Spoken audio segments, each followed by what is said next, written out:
Hello bachon, let's look at the question. So the question says if the roots of the cubic equation this are three consecutive positive number integers, then the value of a square upon b plus 1 is. So let the roots be n plus 1 and n plus 2 because हमारे पास consecutive roots है मतलब एक के बाद एक number आने वाला. So the equation है हमारे पास x cube plus ax square plus bx plus c equal to 0. तो सम ऑफ द रूट्स हमारे पास आ जाएगा n plus n plus 1 plus n plus 2 n plus 1 plus n plus 2 is equals to sum of the roots का formula होता है minus B upon ए. यहाँ पर b की वैल्यू a है that is minus a. Right. Similarly the product of the sum of the product of root taken at two at a time that is n of n plus 1 plus n plus 1 times n plus 2 plus n plus 2 times n is equals to c upon a. तो यहाँ पर आ जाएगा b upon a that is equal to b. So product of the roots आ जाएगा n plus 1 times n plus 2 times n, right? That will be equal to minus c. So let's take second equation first, then I'll be solving the third. Actually third is actually not required because अगर second ही solve हो जाएगी तो हमारे पास question solve होने की काफ़ी chances हैं. सो अब यहाँ पर देखें, अगर इसको अंदर मल्टीप्लाई करते हैं या फिर इसमें इसको लिखते हैं हम n प्लस 1.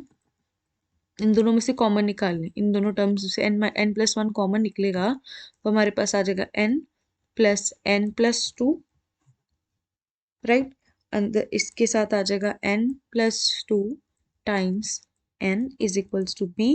दैट इज इसके अकॉर्डिंगली हम इसको सॉल्व कर दें तो आ जाएगा 2 of n plus 2. This will be n plus 1 into n plus 1 because जब इसको सॉल्व करेंगे हमारे पास यहाँ आ जाएगा this implies n plus 1 times 2 times n plus 2 plus n plus 2 times n equal to b.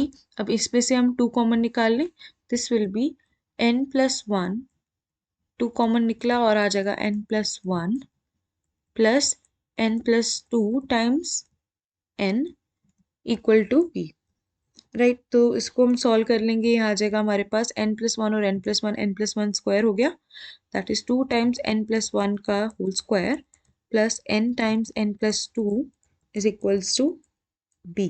अब हम क्या करते हैं कि इसको ऐसे 2 को हम ऐसा कुछ करें कि हमारे पास जो टर्म है it is similar to n plus 1 over here. So for that I am going to do something like this.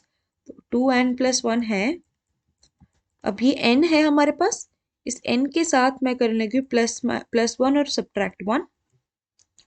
और सिमिलरली हमारे पास ये n प्लस 2 है, n प्लस 2 लिख सकते हैं n plus 1 plus 1, right. Similarly आ जाएगा 2n प्लस 1, तो ये तो एज इट इज़ ही रहेगा.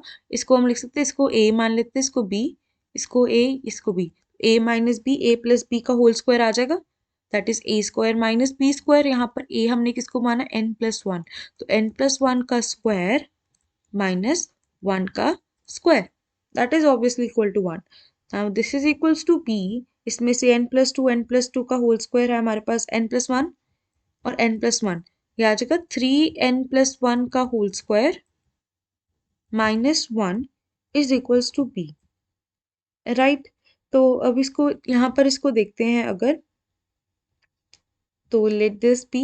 अब यहाँ पर जो फर्स्ट इक्वेशन थी, फर्स्ट इक्वेशन में हमारे पास माइनस ए था ये टर्म की वैल्यू, तो इसको थोड़ा मैनिपुलेट अगर करें कि हमारे पास इसके इक्वेट हो जाए दैट इज n प्लस 3, ये आ जाएगा 3n plus 3 equal to minus a that is 3 times n plus 1 equals to minus a. और n प्लस 1 की वैल्यू 3 टाइम्स n प्लस 1 की वैल्यू क्या थी माइनस ए. राइट। तो n+1 की वैल्यू आ गई -a/3। n+1 का स्क्वायर जो होगा इसका स्क्वायर हो जाएगा। So let's put this value, going to put this value over here. ये वैल्यू यहाँ पर पुट करेंगे तो क्या बनेगा, 3 टाइम्स -a/3 का square -1 equal to b। So that will be equal to, this will be 3a square upon 9 minus 1 equal to b, that is a square upon 3 equal to b plus 1। तो अगर मैं cross multiply करूं तो मेरे पास क्या आ जाएगा, cross multiply करने पे मेरे पास आएगा a square upon b plus 1 equal to 3, right. In the sense मैंने इसको यहाँ पर ले गई और इसको यहाँ पर आ लिया। तो हमारे पास वैल्यू है a square upon b plus 1 is equal to 3। Let's check the options. So इसकी वैल्यू हमारे पास कितनी आ गई है, 3। सो ऑप्शन के अकॉर्डिंगली हमारे पास option C 3 is the correct answer for this question. I hope you understand it well. Best of luck.